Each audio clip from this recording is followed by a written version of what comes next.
आपकी मुख्य परीक्षा HCS 2026 के लिए एक महत्वपूर्ण सेक्शन हो सकता है। मुख्य परीक्षा में इसके वेटेज बढ़ जाते हैं क्योंकि अलग अलग क्षेत्रों को ये सब्जेक्ट्स कनेक्ट करता है। विद्यार्थियों की उसमें बहुत प्रॉब्लम्स होती हैं कि सर हम उसको कहाँ से पढ़े। हम चाहते हैं कि प्रश्न आप देखिए ये कैसे मेंस के प्रश्न आते हैं, ये PCS के ही हैं, ध्यान रखिएगा। ऐसे करके लिखना होगा विद एग्जाम्पल। अब आप देखो इसको लिखेंगे कैसे। Discuss the major factor responsible for the low ranking and suggest the measures to improve the gender parity in India. ये जो करंट में ये क्वेश्चंस बना, क्यों बना? क्योंकि बिहार के अंदर ये ऐसी स्थिति देखी गई। कहाँ पे? बिहार राज्य के अंदर ये स्थिति देखने को मिला था। नमस्कार आप सभी विद्यार्थियों को, आशा है आप सभी अच्छे होंगे। आज हम सब एक महत्वपूर्ण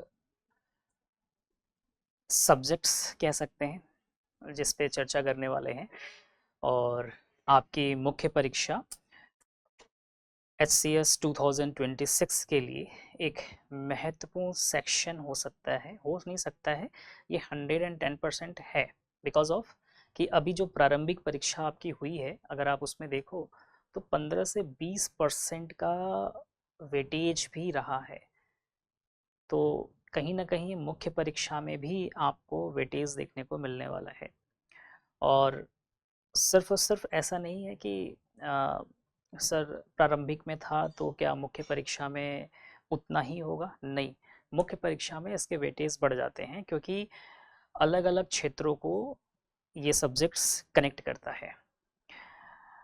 तो वो सब्जेक्ट्स कौन सा है, तो आप सभी उससे परिचित भी हैं, और बहुत सारे विद्यार्थियों की उसमें बहुत प्रॉब्लम्स होती हैं कि सर हम उसको कहाँ से पढ़े, कैसे पढ़े। बिकॉज ऑफ कि इतने सोर्सेस हैं ना, उसके रिसोर्सेस हैं ना, मार्केट्स में बुक्स हैं, मैगजीन्स हैं, PDFs हैं, बहुत सारे हैं। प्रॉब्लम्स ये होता है कि सर पढ़े तो पढ़े क्या और कहाँ से, और क्वेश्चंस किस तरह से पूछे जा सकते हैं, ये समझना एक विद्यार्थी के लिए बहुत बड़ा टास्क होता है, बहुत बड़ी एक चुनौती होती है कि वो हम करें तो करें कहाँ से करें। चलो प्रारंभिक परीक्षा था और बिकॉज ऑफ कि अभी थोड़ा सा ट्रेंड चेंज हुआ तो उसमें थोड़ी प्रॉब्लम्स आई, लेकिन अब ट्रेंड्स यही चलेगा। थोड़ा सा जो परिवर्तन आया है तो आप इसको लेके चलिए। और वैसे भी अगर आप मुख्य परीक्षा के लिए जा रहे हैं तो कहीं ना कहीं आपकी तैयारी एनालिटिकल और साथ ही साथ आपके कॉन्सेप्चुअल्स होनी चाहिए, डेप्थ नॉलेज होनी चाहिए। तो आज हम सब बेटा चर्चा करने वाले हैं करंट अफेयर समसामयिकी के ऊपर, कि किस तरह से आप अपनी 2026 HCS हरियाणा PCS 2026 की मुख्य परीक्षा, जो कि अब से 50 दिन बाद मतलब जून में 27 से 29 जून के आसपास में ये आयोजित होनी है। तो इस 50 दिन में आप पूरी करंट अफेयर को कैसे कवर करने वाले हैं, तो मुख्य परीक्षा को ध्यान में रखते हुए आज हम लोग कुछ महत्वपूर्ण चीज़ों पे चर्चा करेंगे कि सर करंट अफेयर को कैसे कवर किया जाए। तो आज का क्या है, हाउ टू कवर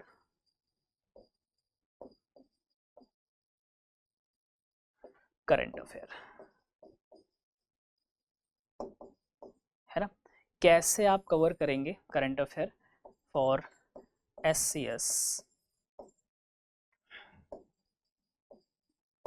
मीन्स 2026, क्या क्या अप्रोचेस होंगे, इन सब चीज़ों पे हम लोग चर्चा करेंगे, है ना।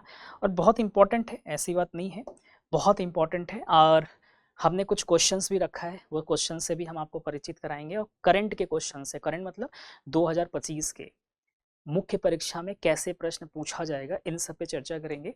तो दो चीज़ों पे चर्चा कर रहे हैं हम लोग। एक तो आपकी समसामयिकी, मतलब बोले तो करंट अफेयर तो है ही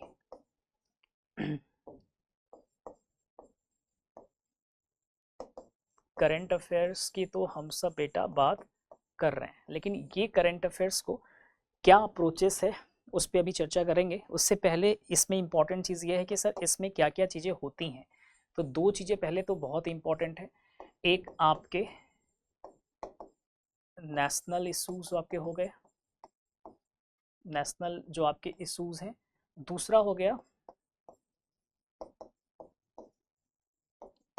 इंटरनेशनल इश्यूज, ठीक है। एक नेशनल इश्यूज हो गया और एक हो गया आपका इंटरनेशनल इश्यूज। ये तो आपको पढ़ना ही पढ़ना है। अभी हम उसमें भी चर्चा करेंगे क्या क्या है नेशनल और इंटरनेशनल इश्यूज। ठीक, क्वेश्चंस भी अभी हम आपको दिखाएंगे, मैंने तैयार किया आपके लिए क्वेश्चंस कि क्वेश्चंस क्या है और उसमें अप्रोचेज आपकी पहली क्या होनी चाहिए, पहले आपको सोचना क्या है, क्या उसमें होना चाहिए, स्टार्टिंग कहाँ से होना चाहिए।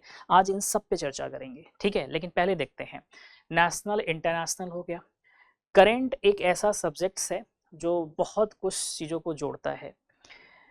अगर आप देखो तो अगर हम बात कर रहे हैं इस चीज़ों की करंट की, तो सबसे महत्वपूर्ण चीज़ तो आपको यहाँ से दिख रहा है कि सर इंटरनेशनल जब हम इश्यूज की बात कर रहे हैं तो इसमें कहीं ना कहीं जो हम सब का जीएस पेपर 2 है ना, या 3 है, आप एक बार देख लेना पेपर कौन सा है। तो जो हमारे हम केवल जीएस लिख देते हैं, जीएस जो आपके पेपर हैं उसमें जो आपका एक इंटरनेशनल है ना टॉपिक, रिलेशंस, आईआर वाला, इंटरनेशनल रिलेशंस वाला, पेपर 1 में भी अगर आप देखो तो उसमें दो चीजें आपको देखने को मिलती है, एक आपकी हिस्ट्री और एक है आपकी जियोग्राफी। पेपर 1 में है, आप अगर उसमें देखोगे तो आपको दिखेगा। और जीएस पेपर मतलब पेपर 1 का मतलब जीएस 1 हम की बात कर रहे हैं। और जीएस 2 में अगर आप देखो तो इंटरनेशनल रिलेशन के संग संग आपको पॉलिटी भी देखने को मिल रहा है। तो सबसे महत्वपूर्ण चीज क्या है, पहली बात ये समझिए ध्यान से कि हम सब्जेक्ट्स पहले जीएस के लेते हैं। पॉलिटी, जीएस के अंतर्गत पॉलिटी आता है, हिस्ट्री आता है, इकोनॉमी है और जियोग्राफी, जियोग्राफी हो गई, ठीक है। ये 4 सब्जेक्ट है और एक और जोड़ सकते हो साइंस एंड टेक, आजकल बहुत इंपॉर्टेंट हो चुका है पार्ट, है ना। क्या है बेटा, साइंस एंड टेक बहुत इंपॉर्टेंट पार्ट हो चुका है। अब ये 4 ऐसे सब्जेक्ट्स हैं जिसको करंट अफेयर कनेक्ट करता है। करंट अफेयर क्या करता है, कनेक्ट करता है। जैसे वर्तमान में अगर कोई घटना घटी है पॉलिटी से रिलेटेड बोले तो राज्य व्यवस्था से, तो वो क्या करेगा, प्रश्न पूछा जाएगा। अभी हम आपको दिखाएंगे उस चीज का प्रश्न कैसे बनता है। सेम करंट के ही प्रश्न इतिहास से जोड़ेगा। तो इतिहास से अगर जोड़ेगा तो दोनों तरह से जोड़ेगा, एक तो आपके हरियाणा से भी जोड़ेगा बेटा, हरियाणा की हिस्ट्री बहुत इंपॉर्टेंट है, हरियाणा की हिस्ट्री प्लस करंट अफेयर। अब ये जो करंट अफेयर इसमें पूछेगा ना वो नेशनल से जुड़ा होगा। तो आप बोलोगे सर नेशनल से जुड़ा होगा, हाँ। हरियाणा की कोई ऐसी हिस्टोरिकल चीज जो अभी हाल ही में चर्चा में आया, तो उस चीज को लेकर उसका एंशिएंट जो कनेक्शंस होगा उसको जोड़कर वो करंट में पूछ देगा। तो वो क्या किया, हरियाणा जीके में लेके चला गया। वैसे ही सेम जब हम पॉलिटी में आएंगे, किसी हरियाणा के अंदर किसी कानून में बदलाव किया गया, कोई बिल आया है, उस बिल में कुछ महिलाओं के लिए बेहतर किया गया तो कुछ पुरुषों के लिए बेहतर किया गया, कुछ किसी समाज के समुदाय के लिए बात किया गया, उससे उसका क्या प्रभाव देखने को मिलेगा। तो ये हो गया राज्य व्यवस्था। तो ये सेम केंद्र सरकार के लिए हो जाएगा, भारत सरकार के लिए भी और आपके हरियाणा के लिए। वैसे सेम हिस्ट्री हो जाएगा, सेम इकोनॉमी। इकोनॉमी बहुत इंपॉर्टेंट है, ध्यान रखिएगा, इसमें दोनों तरह से प्रश्न आते हैं। एक तो बजट को भी जोड़ के पूछता है करंट का, प्लस इकोनॉमी सर्वे को भी ऐड करके पूछेगा। और आपका कोर इकोनॉमी तो होगा ही होगा, है ना, कोर इकोनॉमी का भाग होगा। प्लस इसमें ये जब करंट जोड़ेगा तो बजट और इकोनॉमी सर्वे प्लस हाल ही में कई सारे जो हमारे भारतीय संस्थाएं हैं, बड़ी बड़ी इंस्टीट्यूट्स हैं और अंतर्राष्ट्रीय जो संस्थाएं हैं जो भारत की इकोनॉमी को लेकर, अर्थव्यवस्था को लेकर अपने आंकड़े को जारी करते हैं, तो उन आंकड़ों के आधार पर भविष्य में भारत की स्थिति क्या होगी, कैसे भारत अलग अलग श्रेणियों के तहत, मतलब श्रेणियों का मतलब अलग अलग कैटेगरीज में कैसे परिवर्तन करेगा, चाहे हम पॉवर्टी की बात कर ले, गरीबी की बातें कर ले, चाहे हम एशिया पावर कंट्रीज की बातें कर ले, चाहे हम हैप्पीनेस इंडेक्स की बातें कर ले, ऐसे बहुत सारे जो रिपोर्ट्स आते हैं ना, तो उस रिपोर्ट्स में अगर भारत की जो स्थिति है या तो वैसे की वैसे बनी है या तो फिर क्या है डाउन की हुई है, तो उसका मुख्य कारण पूछ सकता है। भारत की परिस्थितियां जो है उसको भविष्य में किस तरह से आप देखते हैं, तो आपके दृष्टिकोण को एग्जामिनर आयोग चाहेगा कि आप अपने दृष्टिकोण को वो चीज़ लिखिए, वो समझ पाए कि आप सोचते क्या हैं, आप उस चीज़ को टैकल कैसे करते हैं, लाइक एथिक्स। तो वो एथिक्स वहाँ पे फिर वो चीज़ें जोड़ देता है। तो इसलिए एथिक्स बड़ा इंपॉर्टेंट चीज़ें होती है, वो डेवलप करती है आपके माइंड को कि या हमें क्या कैसे किस चीज़ को सोचना है। ठीक है, तो ये हो गया। सेम ज्योग्राफी में बेटा, ज्योग्राफी मोस्ट इंपॉर्टेंट है, नेशनल में भी काम आएगा, इंटरनेशनल में भी काम आएगा और आपके हरियाणा जीके में भी काम आएगा, जो कि करंट को जोड़ेगा। कोई भी हरियाणा का स्थान है, उसका नाम परिवर्तन कर दिया है तो उसके नाम परिवर्तन से उस स्थान के बारे में पूछेगा, फिर उसके इतिहास के बारे में पूछ देगा। लो, दोनों जोड़ दिया, करंट का भी मुद्दा हो गया, हरियाणा जीके का भी कवर हो गया। वैसे ही साइंस एंड टेक का बेटा होता है, नई नई स्पीसीज मिल जाती है हरियाणा में। मान लीजिए समथिंग हमने कह दिया कि हाल ही में बोला गया कि इतने इतने एरिया में ये चीज़ें, इतना वन आवरण है, इतना ये है, तो इन्वायरमेंट भी हो गया। और साथ ही साथ अगर हमने कह दिया ज्योग्राफी का भी पार्ट उसमें हो जाएगा। साइंस एंड टेक के अंतर्गत नई नई टेक्नोलॉजियाँ आती हैं, तो हरियाणा सरकार के द्वारा या फिर भारत सरकार के द्वारा या फिर किसी ऐसी जो संस्थाएं राष्ट्रीय स्तर की, अंतर्राष्ट्रीय स्तर पे नई आई है, इसरो हो गया हमारा, ऐसे बहुत सारे इंस्टीट्यूट्स है जो टेक के कैटेगरी में बहुत अच्छा कार्य कर रही है, तो उससे संबंधित हम सबको पढ़ना पड़ेगा। माइक्रोबायोलॉजी बहुत इंपॉर्टेंट है, वो इस टाइम टेक के क्वेश्चंस बन रहे हैं, तो ये सब को जोड़ के ना करंट के प्रश्न बनते हैं। करंट एक इतना महत्वपूर्ण सब्जेक्ट है जो कि आपकी पूरी GS1, GS2, GS3, GS4, GS जो आपके 4 पेपर हैं, मतलब 2 पेपर तो छोड़ दीजिए, हिंदी और इंग्लिश है, लेकिन ये जो 4 पेपर हैं, इन चारों पेपर को इंटीग्रेट करने का कार्य करता है। आप पूरा GS पढ़ लीजिए, हिस्ट्री पढ़ लीजिए, ज्योग्राफी पढ़ लीजिए, इकोनॉमिक्स पढ़ लीजिए, सब पढ़ लीजिए। उसके बाद जब आप करंट पढ़ने बैठेंगे ना, तो कुछ ऐसे प्रश्न मिलेंगे जो कि वो आपको रिकॉल कर देगा कि अरे ये तो मैंने ज्योग्राफी में पढ़ा था, अरे ये तो मैंने इतिहास में पढ़ा था ना, 1857 की क्रांति पढ़ा था, नहीं अभी तो हमने रिसेंटली 370 आर्टिकल पढ़ा था, अच्छा यूसीसी है, अच्छा ठीक है इसके पूरे इतिहास को जानते, तो वो कनेक्ट कर दिया, तो आप फिर वहां चले गए राज्य व्यवस्था की तरफ। वैसे ही भौगोलिक चीजों में आके भारतीय सीमा को लेके पूछ दिया, स्थलीय सीमा को लेके पूछ दिया, समुद्री सीमा को लेके पूछ दिया, भारत के अन्य देशों से पूछ दिया। खास करके मुख्य परीक्षा में अगर आप देखिए तो अंतर्राष्ट्रीय स्तर से प्रश्नों को अगर आप लेंगे करंट अफेयर में ना, वो मेडिटेरियन सी से पूछ देगा, रेड सी से पूछ देगा, डेड सी से पूछ देगा, मृत सागर से प्रश्न पूछा जाता है, उसके नियरेस्ट कंट्री से पूछा जाता है, रिलेशन बिटवीन कंट्रीज से पूछा जाता है, जैसे वर्तमान में भी चल रहा है। तो ये है तो इंटरनेशनल, अंतर्राष्ट्रीय खबरों को आप पढ़ोगे, लेकिन उसमें जो करंट के पार्ट हैं ये बहुत इंपॉर्टेंट है चीज़ों को कनेक्ट करने के लिए।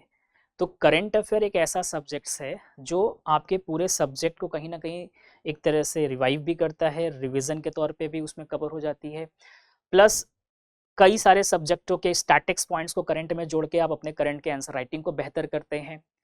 तो करंट को अगर बेहतर करना है मुख्य परीक्षा के लिए, तो ध्यान रखिएगा, बहुत इंपॉर्टेंट चीज मैं बता रहा हूं, अगर आपको लगता है कि सर हमें करंट को बेहतर करना है, अगर आपको करंट अफेयर्स को ना लगता है कि सर हमें बहुत अच्छा करना है, तो इसके लिए आपकी कमांड होनी चाहिए जीएस के फर्स्ट पेपर से लेके जीएस के 4th पेपर पे। ये हम बात कर रहे हैं मेंस की, हम किसकी बात कर रहे हैं, मेंस की। अगर आपका जीएस पेपर में कमांड है, अगर जीएस पेपर पे कमांड है, GS1 से लेके GR4 पे, मतलब सभी पे, लाइक जैसे हमने कह दिया हिस्ट्री पे कमांड है, ज्योग्राफी पे है, पॉलिटी पे है, इकोनॉमिक्स पे है, साइंस एंड टेक पे है ना, इन्वायरमेंट पे है, ये सब पे अगर आपकी कमांड है, आपने जीएस को अच्छे से पढ़ा है, तो आप करंट में बहुत अच्छा करेंगे। ये मैं आपको यहाँ लाइव गारंटी दे रहा हूँ कि आपकी पकड़ बहुत अच्छी हो जाएगी। करंट में बेटा, करंट वही है मेंस परीक्षा को लेकर कि अगर उन सब्जेक्ट पे पकड़ है और आपको लेखन शैली आपकी अच्छी है, आपको पता है कि कहाँ पे क्या कैसे लिखना है, अगर ये आपका बेहतर है, और नॉलेज ये देता है आपको, नॉलेज आप यहाँ से उठाते हैं, और लिखने की शैली के लिए हम हैं आपके संग। हम आपको एक एक चीज़ बताएंगे कि आप आंसर राइटिंग करेंगे तो कैसे लिखेंगे, कैसे स्टार्ट करेंगे। आज हमने 2 क्वेश्चंस भी लिया इसीलिए, है ना, क्वेश्चंस है मेरे पास, दिखाते हैं कि अप्रोच क्या होता है, कैसे हम उसको सर स्टार्ट करेंगे लिखना, वो भी हम आपको दिखाएंगे। ठीक है, तो बेसिकली अगर हम कह दें कि करंट अफेयर को जो हम लोग कवर कर रहे हैं, तो सबसे इंपॉर्टेंट चीज़ ये है कि अपन को पूरा जीएस कवर करना पड़ेगा। जीएस आप खुद पढ़ रहे हो कहीं ना कहीं, जब हम आपको पढ़ाएंगे तो वो कनेक्ट होगा, तो आपको वो चीज़ रिमेंबर्स हो जाएंगी, चाहे वो राज्य व्यवस्था हो, चाहे वो ज्योग्राफी हो, चाहे वो हिस्ट्री हो। एक इम्पॉर्टेंट रोल होगा किसका, आपके हरियाणा के जो जीके वाला पार्ट है वो कहीं ना कहीं एक महत्वपूर्ण रोल आपके मुख्य परीक्षा में भी निभाएगा, क्योंकि एक विशेष स्पेशल करके उन्होंने टॉपिक भी दिया है हरियाणा को मेंस परीक्षा में, हरियाणा की इशूज़ जो है ना उसके लिए। तो हरियाणा के इशूज़ का मतलब हो गया कि करंट 110% उसमें इन्वॉल्व होगा। तो हरियाणा की इशूज़, राष्ट्रीय और अंतर्राष्ट्रीय खबरों को एक बेहतरीन तरीके से, बेहतरीन अप्रोच के संग हम लोग पढ़ेंगे, और अच्छा खासा वेटेज होगा। और ये जो पूरी खबरें हम आपको बता रहे हैं, इसको पढ़ने का तरीका, आपके पास मैगजीन भी हो सकता है, डेली के न्यूज़पेपर्स भी हो सकते हैं, सब हो सकते हैं। लेकिन आप, मेरे हिसाब से ऐसा लगता है कि अभी आपके पास वो समय नहीं है कि आप बैठ के पूरे महीने का मैगजीन पढ़े, सर हर महीने का, हर दिन का न्यूज़पेपर पढ़े, उतना समय नहीं है आपके पास। मात्र कितने डेज़ है बेटा, तो आपके पास मात्र 50 डेज़ है ना, कितने हैं, 50 डेज़ है। तो 50 डेज़ में जो आप अपना हिस्ट्री पढ़ रहे हैं, आप जो अपनी ज्योग्राफी पढ़े हैं, जो पॉलिटी पढ़े हैं, जो इकोनॉमिक्स पढ़े हैं, जो साइंस एंड टेक पढ़ रहे हैं, इनसे संबंधित डेली आपको करंट अफेयर की प्रैक्टिस करने होंगे। क्या करने होंगे, करंट अफेयर के प्रैक्टिस करने होंगे, क्वेश्चंस आपको राइट करने पड़ेंगे। और ये जो करंट अफेयर होगा वो कब का होगा, तो मिनिमम ध्यान रखिएगा, ये ध्यान रखिएगा, बहुत इंपॉर्टेंट है, मिनिमम 1.5 ईयर, मिनिमम 1.5 साल का, मिनिमम मुख्य परीक्षा के लिए 1.5 साल की करंट अफेयर ले चलिए। और अगर आप हमसे बोलेंगे सर मैक्सिमम कितना होगा, तो मैक्सिमम आप मान के चलिए 2 ईयर, मैक्सिमम 2 साल लेके चलिए, बिकॉज ऑफ कि जो परिवर्तन देखी गई है अभी करंट के पूरी पेपर प्रारंभिक परीक्षा में, तो मुख्य परीक्षा में कुछ ना कुछ परिवर्तन आपको दिखेगा, है ना। हम ये नहीं कहते कि पूरी तरह से कॉपी कर लिया जाएगा यूपीएससी को, नहीं, ऐसा भी नहीं होगा।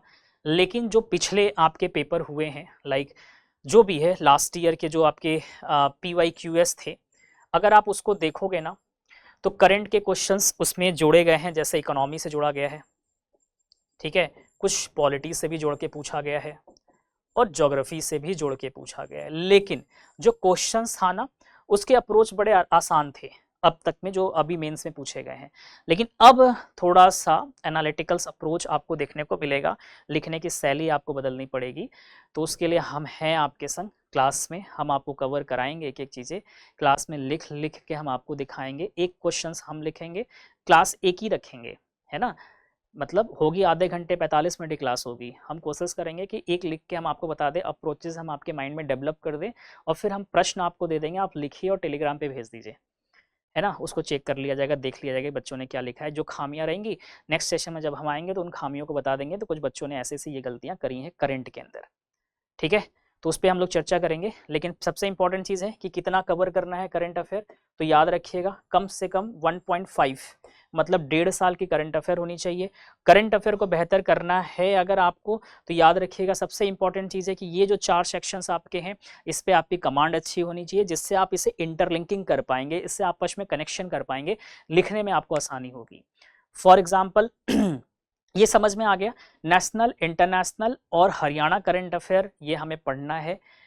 इंटरनेशनल में भी हमने बता दिया है, देश के बीच में जो संबंध है, जो कन्फ्लिक्ट चल रहा है अभी, जैसे मान लो अमेरिका हो गया, इजराइल हो गया, इजराइल अमेरिका, इजराइल और ईरान हो गया, लेबनान हो गया, मिडिल ईस्ट हो गए, यूएई हो गया, जॉर्डन हो गया, पाकिस्तान हो गया, चाइना हो गया, नीचे थाईलैंड हो गया, कंबोडिया हो गया, थाईलैंड कंबोडिया के बीच में देखा गया था, भारत पाकिस्तान के बीच में देखा गया था। इन सभी परिस्थितियों में जो यहाँ से करंट के भी क्वेश्चंस कुछ बनेंगे छोटे टाइप्स में, तो वो बेसिकली पूछ देगा कि भारत के ग्रोथ के बारे में पूछ देगा, भारत में इसका क्या प्रभाव पड़ेगा, ये पूछ सकता है अंतर्राष्ट्रीय, जैसे अभी पूछने की संभावना होगी, जो स्थितियां बनी हुई है, अनिश्चितताएं देखी जा रही हैं वैश्विक स्तर पे, है ना, भारत के जो टारगेट हैं, लक्ष्य हैं जो भारत सरकार ने दिया हुआ है 2047 तक का एक विकसित राष्ट्र बनने का, वैसे हरियाणा ने भी दिया है कि 1 ट्रिलियन की इकोनॉमी बनाने के लिए। तो इसको किस तरह से टैकल किया जाएगा सरकारों के द्वारा, किस स्थिति में इनके अप्रोचेस क्या क्या रहे हैं सरकार के, कैसे कैसे ये करेंगे, तमाम तरह की चीज़ें हैं, ये सब योजनाओं के अंतर्गत इनके टारगेट्स आएंगे। तो उस पर क्लास के दौरान चर्चा करेंगे, बट एक एग्जाम्पल के तौर पर हमने प्रश्न लिया है, उस प्रश्न को देखिए ये कैसे प्रश्न है। ये देखिए, एक हमने आपके लिए प्रश्न लिया हुआ था, इस प्रश्न को अगर आप देखिए तो कुछ समझेंगे। जैसे अगर हम आपको बोले, छोटे प्रश्न है ये, right a short answer of the following questions. इसको हम बड़ा भी कर सकते हैं, लेकिन एक प्रश्न को केवल देखिए, बाकी सबको छोड़ दीजिए। हम चाहते हैं कि एक प्रश्न आप देखिए ये कैसे मेंस के प्रश्न आते हैं, ये पीसीएस के ही हैं, ध्यान रखिएगा, ठीक है। पूछा क्या है, India's performance in the global gender gap reports. किसमें पूछ रहा है, भारत के परफॉर्मेंस के बारे में बोल रहा है, किसमें, वैश्विक लैंगिंग अंतराल रिपोर्ट 2025। अब देखो 2025 का है, क्या है, 2025 का है। क्वेश्चंस क्या कह रहा है कि India's performance in the global gender gap reports, मतलब कह रहा है कि वैश्विक स्तर पर जो जेंडर गैप है ना, जेंडर जो गैप है मेल और फीमेल वाला, उस रिपोर्ट के बारे में बोल रहा है जो हाल ही में आया है, ठीक। शो सेक्शनल, यहां पे बेसिकली कह के आ रहा है improvement but an overall decline in the rank. अगर आप यहां पे क्या कह रहा है कि भारत का जो प्रदर्शन है क्षेत्रवार सुधारों के बावजूद समग्र रैंक में गिरावट को दर्शाता है, मतलब क्षेत्रवार अगर देखें तो कहीं ना कहीं क्या है, उसमें सुधार है, लेकिन ओवरऑल की बात करें तो कहीं ना कहीं डिक्लाइन कर रहा है भारत का रैंक, ठीक है ना। इस निम्न रैंक के प्रमुख कारण की चर्चा कीजिए। अब हम क्षेत्रीय स्तर पे देख रहे हैं तो अच्छी सुधार आ रही है, ओवरऑल हम देख रहे हैं तो भारत की रैंकिंग डिक्लाइन कर रही है। तो उस चीज को लेके बोल रहा है कि क्या कारण ऐसा है जिस तरह से ऐसी स्थितियां देखी जा रही हैं। क्वेश्चन समझ में आया, 2 क्वेश्चन आ गया।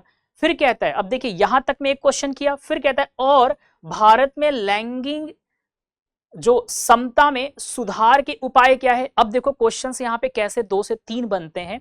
पहला क्या बोल रहा है कि वैश्विक लैंगिंग अंतराल रिपोर्ट 2025, तो पहले तो आपको यह पता होना चाहिए कि यह रिपोर्ट क्या है, किस पे आता है। तो एक तो आपका यहां से बन गया कि आप इसके बारे में थोड़ा सा डिफाइन कर देंगे। फिर भारत के प्रदर्शन के बारे में बताएंगे। यहां पे 2 चीजें बोल रहा है क्वेश्चंस, एक कह रहा है कि क्षेत्रवार अगर आप बात करोगे ना, क्या कह रहा है, क्षेत्रवार बोला गया है कि अच्छी सुधार हो रही है, लेकिन बोला कि समग्र पूरी तरह से अगर देख लिया जाए, समग्र अगर हम रैंक की बात कर ले, है ना, समग्र अगर हम रैंक की बात कर ले तो उसमें वैश्विक स्तर पे गिरावट देखी जा रही है। तो यहाँ पे 2 तरह की चीजें आ गई कि क्षेत्रवार पे ये हम देख रहे बढ़ रहा है, लेकिन ओवरऑल में क्या है, गिरावट देखी जा रही है। तो हमें एक चीज दिखा है कि सर एक तो थोड़ा सा इंट्रो में हम इसके बारे में बता सकते हैं, और फिर अगर हम क्षेत्रवार सुधारों की बातें करें तो ऐसा हम क्या कर रहे हैं कि इसमें सुधार देखा जा रहा है, और फिर ऐसा क्या है कि सर इसमें क्या है, गिरावट देखी जा रही है, तो इसके कारण को भी बताना पड़ेगा। सोचो क्वेश्चन 2 निकल गए यहां से। और फिर लास्ट में क्या कह रहा है कि भारत में लैंगिक समता में जो सुधार के उपाय हैं वो भी बताइए। यहां तो कारण बताना है कि क्षेत्रवार जो वृद्धि हो रही है और समग्र में गिर रहा है, तो एक तो कारण बताइए और फिर उपाय बताइए, और फिर इस रिपोर्ट के बारे में भी आप 2 लाइन में समझाइए। ऐसे करके लिखना होगा विद एग्जाम्पल। क्या है, एग्जाम्पल आपको लेके चलना पड़ेगा। और अगर थोड़ा सा क्रिएटिव करना है तो एक माइंड मैप भी इसका यूज कर सकते हैं, वो हम क्लास के दौरान आपको बताएंगे, है ना। माइंड मैप अगर आपने यूज कर लिया, फिगर्स कुछ माइंड मैप टाइप में बना दिया, वो हम बताएंगे तरीका कैसे बनता है, तो बड़े काम आएंगे आपको, ठीक है। अब देखो इसको लिखेंगे कैसे, discuss the major factor responsible for the low ranking and suggest the measures to improve the gender parity in India. ठीक, अब देखिए इसमें कैसे है। अब इसमें 4 लाइन हमने आपको दिया है, इसको हल करने का दृष्टिकोण कैसे हो सकता है, कैसे आप इसको हल करोगे। सबसे पहले जो कह रहा है कि वैश्विक लैंगिक अंतराल रिपोर्ट 2025, तो भारत के वर्ष 2025 के रैंक स्कोर और क्षेत्रवार सुधार बनाम समग्र गिरावट, मतलब क्षेत्रवार दृष्टि से अगर देखें तो उसमें अच्छा हो रहा है, लेकिन अगर ओवरऑल हम देखें तो गिरावट हो रहा है। तो इन दोनों को कंपेयर पहले करेंगे, ये वही चीज है, यहां पे लिखा हुआ है गिरावट। तो क्यों ऐसा हो रहा है इसको लिखेंगे सबसे पहले। इसमें विरोधाभास जो है ना, इसमें जो विरोधाभास देखा जा रहा है कि भाई ओवरऑल रैंकिंग तो भारत अच्छा कर रहा है, अब ओवरऑल में डिक्लाइन कर रहा है, लेकिन क्षेत्रवार में अगर हम देखें तो अच्छा कर रहा है। तो ये जो विरोधाभास है ये क्यों है, इस चीज को सबसे पहले आप स्टार्टिंग करेंगे परिचय के रूप में। ठीक, उसके बाद अब देखिए आर्थिक, सामाजिक और राजनीतिक, इकोनॉमिकल आया, आपने इकोनॉमी को जोड़ा, सामाजिक सोशियो को जोड़ा, पॉलिटिकल राजनीतिक को जोड़ा, और स्वास्थ्य संबंधित बाधाओं के संदर्भ में भारत के निम्न रैंक के कारणों की चर्चा करिए। अब जो भारत की रैंक नीचे गिरी है उसमें अब रैंक गिरने, अब चूंकि इसमें क्या है कि लैंगिंग अंतराल है, तो इस चीज को आपके जीएस के पेपर से अब हल्का सा जोड़ना पड़ेगा। इसको देखो यहां पे आर्थिक, सामाजिक, राजनीतिक और स्वास्थ्य संबंधित जो भी बाधाएं हैं उसको कनेक्ट करके बेटा आप इसके रीजन को बताओगे। तीसरा पॉइंट आप क्या लिखोगे, पहले पॉइंट में ये लिख दिया, दूसरे में ये लिख दिया, तीसरे में क्या लिखेंगे, शिक्षा में प्रगति को रोजगार और शक्ति में बदलने हेतु लक्षित आयाम और जो आपके सुधार हैं उसको भी आपको बताना पड़ेगा। मतलब शिक्षा में प्रगति को रोजगार और शक्ति में बदलना, मतलब अगर हमने एजुकेशन सिस्टम को बेहतर कर दिया, बेहतर नहीं बेटा बेहतरीन अगर कर दिया, तो उससे जो एम्प्लॉयमेंट है, मतलब रोजगार और शक्ति में जो बदलाव जो देखने को मिलेगा, उससे जो लक्षित आयामवार है, सुधार है, वो कैसे हो सकते हैं। तो इसको पॉइंट्स बना के लिखना है। और लास्ट में क्या है, जब आप समराइज्ड करते हैं उसमें कंक्लूजन लिखते हैं निष्कर्ष के रूप में, तो ये जितनी सारी चीजें हैं ना इसको कंक्लूड करके लिखेंगे, बोलेंगे कि संपूर्ण चर्चा का जो सार है वो किस पे फोकस्ड है। ठीक, ये आपका फाइनली एक कंप्लीट आंसर होगा। तो आप देखो ना, ये करंट का क्वेश्चन है लेकिन थोड़ा सा कनेक्ट कर रहा है इकोनॉमी चीजें, थोड़ा सा सोशियो चीजें, थोड़ा सा क्या है इसमें पॉलिटिकल चीजें, क्योंकि गवर्नमेंट्स उसके लिए चीजें लेके आएगी ना, पॉलिसीज वगैरह लेके आएगी ना, तभी तो चीजें बेहतर हो पाएंगी। तो ये हो गया एक क्वेश्चंस। एक क्वेश्चंस हमने आपके लिए और लिया है। अब आप देखो यहाँ पे क्या बोल रहा है, अब ये किससे है, तो ये जोड़ा है आपके राज्य व्यवस्था से। किससे है, राज्य व्यवस्था बोले तो पॉलिटी से जोड़ के पूछ रहा है तो करंट का क्वेश्चंस है, तो करंट का क्वेश्चंस, लेकिन किससे जुड़ा हुआ है, राज्य व्यवस्था से जुड़ा हुआ है। अब यहां पे क्या कह रहा है क्वेश्चंस, ध्यान रखिएगा कि राज्य विधान मंडलों को संबोधित करने की परंपरा परिपाटी में राज्यपालों द्वारा अभिभाषण से इनकार करना। अब आप सोचो किसके द्वारा इनकार करना, तो राज्यपालों द्वारा। ये घटना कहां घटित हुई थी, तो आप बोलो ये जो करंट में ये क्वेश्चंस बना, क्यों बना, क्योंकि बिहार के अंदर ये ऐसी स्थिति देखी गई थी। कहां पे, बिहार राज्य के अंदर ये स्थिति देखने को मिला था। तो क्या कह रहा है कि राज्य विधानमंडल को संबोधित करने की जो परंपरा चलती आ रही है उसमें राज्यपाल द्वारा अभिभाषण से इनकार करना कि हम भाषण नहीं देंगे, इनकार करना, उसमें परिवर्तन करना या सदन से बाहर चले जाना, ठीक है, राजनीतिक विवाद का कारण बना। तो ये चीज हमने कहां देखा था, अभी रिसेंटली बिहार के अंदर ये चीज हुई घटना। तो इसने पूछा, फिर क्या कहता है कि इस चीज के ऊपर जो राज्यपाल के द्वारा अभिभाषण नहीं दिया गया, सदन से बाहर वो चले गए, इस चीज के ऊपर आप क्या करिए, परीक्षण कीजिए, और राज्यपालों का इस प्रकार का आचरण, मतलब राज्यपाल के द्वारा इस तरह का जो आचरण है उसमें भारत में संवैधानिक मर्यादा और संघवाद के सिद्धांतों को किस प्रकार आप क्या करेंगे, बताएंगे कि ये प्रभावित करता है ना। मतलब इंडियन जो कॉन्स्टिट्यूशंस है, भारतीय संविधान की जो मर्यादा है और जो संघवाद के सिद्धांत है, क्या इस तरह का बिहेवियर जो राज्यपाल के द्वारा हाल ही में किया गया उसको किस तरह से प्रभावित करता है। कितना अच्छा क्वेश्चन ये पूछा गया है। जोड़ा क्या है, करंट का क्वेश्चन, लेकिन जोड़ा किससे, राज्य व्यवस्था से, पॉलिटी से। ऐसे ही क्वेश्चंस पेपर में बनते हैं और बिल्कुल ऐसे ही जोड़ दिया जाएगा आपके हरियाणा जीके से। ठीक, तो अब इसकी जब शुरुआत करेंगे, अब देखिए इसकी जैसे आप शुरुआत करेंगे, कैसे शुरुआत करेंगे इस चीज की, तो आरंभ में स्टार्टिंग में संवैधानिक जो परंपरा है उस पर आप चर्चा करेंगे। ठीक है, संवैधानिक जो आपके परंपरा है किसको लेके, राज्यपाल निर्वाचित सरकार के नीतिगत व्यक्तित्व को एक तटस्थ संवैधानिक प्रमुख के रूप में आपको बताना पड़ेगा, जो कि अंडर आर्टिकल 163 है। तो जो अनुच्छेद 163 है उसके बारे में यहाँ पे आपको क्या करना पड़ेगा, स्टार्टिंग में थोड़ा समझाना पड़ेगा। ये स्टार्टिंग होगी, ये परिचय होगा। संवैधानिक परंपरा के बारे में आप लिखेंगे पहले, किससे रिलेटेड होगा, इसी से जो यहाँ पे आपने देखा अभी, राज्यपाल के द्वारा सदन से बाहर आ जाना, जो कि एक पारंपरिक, मतलब आप कह सकते हो परंपरागत परिपाटी रही है कि संबोधित किया जाता है किसमें, राज्य विधानसभाओं के अंदर। तो उस चीज की जो एक परंपरा है उसके बारे में हमारे जो राज्य व्यवस्था है, मतलब हमारे संविधान के अनुच्छेद 163 के अंदर जो चीजें बताई गई हैं उससे अब स्टार्ट करेंगे उसको। उसके बाद भाषण से इन्होंने इनकार किया या फिर परिवर्तन, या तो फिर ये बाहर चले गए, तो इस प्रकार पद का राजनीतिकरण करता है। मतलब हो सकता है कि ये इसलिए बाहर चले गए कि अपोजिशन पार्टी से ये जुड़े हुए हैं, या हो सकता है किसी व्यक्तिगत पार्टी से ये जुड़े हुए हैं, इनका विचार हो सकता है इस पार्टी के लिए बना हो। तो क्या ये सही है एक राज्यपाल के लिए? ठीक है, तो पद का राजनीतिकरण करता है, परंपराओं का उल्लंघन करता है, लोकतांत्रिक जनादेश को कमजोर करता है, ऐसी स्थितियां।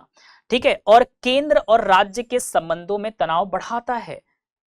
जैसे इसका एग्जाम्पल अगर आप लेके चलोगे ना, बस इसका एग्जाम्पल लेके चलोगे ना, तो ये दिखेगा तमिलनाडु के अंदर देखने को मिला था 2023 में। तो ऐसे आप यहाँ पे एग्जाम्पल ले सकते हैं। अब राज्यपाल क्या करता है, राज्यपाल राज्यों के अंदर जो घटनाएं घटित हो रही हैं, क्या हो रहा है क्या नहीं हो रहा है कैसा हो रहा है, उसका रिपोर्ट उठा के तो देता है केंद्र को।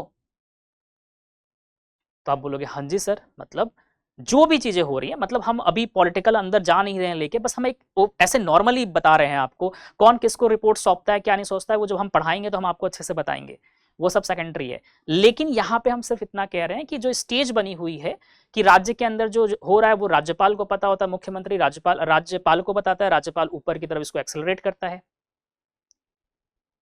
तो इसमें फिर ये दिखेगा कि राज्यपाल उस राज्य के जो पॉलिटिकल पार्टी है वो उससे जुड़ा हुआ है, तो फिर राज्य की खामियां नहीं मालूम चलेगी, राज्य का जो विकास हो रहा है उसके बारे में नहीं मालूम चलेगा, राज्य के अंदर क्या चल रही है उसकी 100% जानकारी नहीं मिलेगी ऊपर। तो कहीं ना कहीं वो राज्यपाल फिर बाइज्ड है उस पॉलिटिकल पार्टी से। इसके बहुत सारे मतलब निकल सकते हैं। ठीक है, तो इसके बारे में कहीं ना कहीं लिखना पड़ेगा, और कहीं ना कहीं भविष्य में ये कहीं ना कहीं केंद्र और राज्य के बीच में एक संबंध को खराब कर सकता है। लास्ट में जब आप इसको कंक्लूड करेंगे तो रक्षा और केंद्र सरकार, संघवाद की रक्षा और केंद्र सरकार तनाव कम करने हेतु उपाय आपको बताने पड़ेंगे कि इसमें हम क्या क्या ऐसे करें कि चीजें केंद्र और राज्य के बीच के जो संबंध है वो भी बना रहे, और फिर इसको कंक्लूड कर देंगे, समाप्त कर देंगे। आशा करते हैं कि आपको मेरी बात समझ में आ रही है कि प्रश्न कैसे कैसे कवर करते हैं, किस तरह के प्रश्न करंट के पूछे जाते हैं। तो हम सब ऐसे ही प्रश्नों को बेटा लेंगे और लाइव हम लोग लिखेंगे कि सर इसमें हम कैसे कैसे शुरुआत करेंगे। ये हमने आपको तरीका बताया है कि हम इसको ऐसे ऐसे इसकी शुरुआत करेंगे। तो जब हम लोग क्लासेस करेंगे ना, तब इन्हीं सब चीज़ों के मतलब हेल्प से हम आपको बताएंगे। ये पहले आपकी आदत डालेंगे, आप ना आदत डालोगे कि अच्छा ऐसे ऐसे होता है, और इसी पैटर्न को लेकर कई सारे जब आप करंट इश्यूज को लिखते हैं, चाहे वो ज्योग्राफी से जुड़ा हो, चाहे इंटरनेशनल रिलेशन से जुड़ा हो, चाहे आपकी हरियाणा के जीके से जुड़ा हो, हिस्ट्री ज्योग्राफी पॉलिटी से किसी से जुड़ा हो, तो वो ना जहाँ 2 4 5 लिखेंगे तो वो एक ओवरव्यू जो होता है ना, एक लाइक आप कहते हो ना कि एक तरीका जो है ना वो माइंड में बैठ जाएगा, एक सीक्वेंस माइंड में बैठ जाएगा। अच्छा इसमें पहले ये स्टार्ट करना है, इसमें ये डेवलप करना पड़ेगा माइंड में कि अच्छा इससे संबंधित ये, जैसे हमने यहाँ पे बताया लैंगिंग के बारे में, तो अब इससे संबंधित पहले इसके बारे में बताएंगे कि स्कोर कम और ज्यादा क्यों हुआ। तो उसके पहले आपको ये पता होना चाहिए कि जो ग्लोबल जेंडर गैप रिपोर्ट्स है इसकी थोड़ी जानकारी होनी चाहिए वैश्विक स्तर पर, वर्ल्ड लेवल पर, तब उसको आप टच कर पाओगे। तो बेहतरीन कंटेंट मिलेगा, डोंट वरी। और मैं इतना आपको बता देता हूं कि आपके अंदर ना एक नई चीजें एंटर करेगा कि यार सोचने की जो तरीके हैं ना सर, अब वो बदलने लगे हैं, अब वो बदलने लगे हैं। कभी भी आप देखो, ये प्रश्न देख लो आप, चाहे आप ये प्रश्न देख लो, ये सिंगल प्रश्न नहीं है, बहुत कुछ इसके अंदर छिपा हुआ है। इसमें आपके विचार भी निकल जाएंगे। जब आप आंसर राइटिंग करते हो ना, तो ये आपके विचार भी एग्जामिनर जो आयोग है वो समझ जाता है कि बच्चा लिख रहा है तो ये किस दिशा में लिख रहा है, किस दिशा में आंसर राइटिंग लेके जा रहा है। आप किसी पार्टी से बिलोंग नहीं करते हो, आप सिर्फ और सिर्फ एक कैंडिडेट हो, और एज अ भारत के नागरिक आप क्या सोचते हो देश के संविधान को लेकर, देश को लेकर और राज्य को लेकर, राज्य और केंद्र के बीच के संबंधों को लेकर, उसमें सुधार कैसे करेंगे, तमाम तरह की चीज़ों को आपके दृष्टिकोण से क्या होना चाहिए, यही तो एथिक्स है। यही समझना बहुत ज़रूरी है, तभी आप किसी चीज़ को बेहतर तरीके से लिख पाएंगे। तो एक अंडरस्टैंडिंग होनी चाहिए। बाय द वे, हम लोग मिलेंगे, क्लासेस लेके हम आएंगे और एक बेहतरीन सेशंस हम लोग करेंगे। हम आपको अभ्यास प्रश्न भी इस तरह से करके देंगे और हम चेक भी करेंगे कैसे आप कर रहे हैं, कैसे नहीं कर रहे हैं। तो सेशंस आप लोग ध्यान रखिएगा, बहुत जल्दी स्टार्ट होएगा और लगभग हम लोग ये है कि 1.5 साल की करंट अफेयर को लेंगे साथ में और कवर करेंगे, उसमें सब कुछ आपको देखने को मिलेगा, ठीक है ना। और आशा है कि आप सभी बेहतर है और आप सभी के हमने कमेंट्स देखे हैं और बहुत अच्छा लगा आप लोग के कमेंट्स देखे कि काफ़ी बच्चे उसमें ऐसे हैं जो 46 47 के ऊपर हैं। तो 110% आपको मुख्य परीक्षा के लिए अभी से लग जाइए, बिना कुछ मतलब सोचे कि सर अभी हम बैठे ना बैठे, क्योंकि समय बहुत कम है, 50 दिन का समय है, ठीक है। तो लग जाइए, मेहनत करिए, जी तोड़ मेहनत करिए और इस बात की मुख्य परीक्षा भी आप लोग क्लियर कर सकते हैं, ठीक है। क्लासेस कैसी लगी? छोटी सी वीडियो थी, मैंने सोचा कि आपके करंट के लिए बना दें। तो कैसी लगी क्लास ज़रूर से कमेंट्स में बताइएगा और बहुत जल्दी हम इस क्लास की कंप्लीट सेशन स्टार्ट करेंगे। थैंक यू सो मच आप सभी विद्यार्थियों को। टेक केयर, जय हिंद।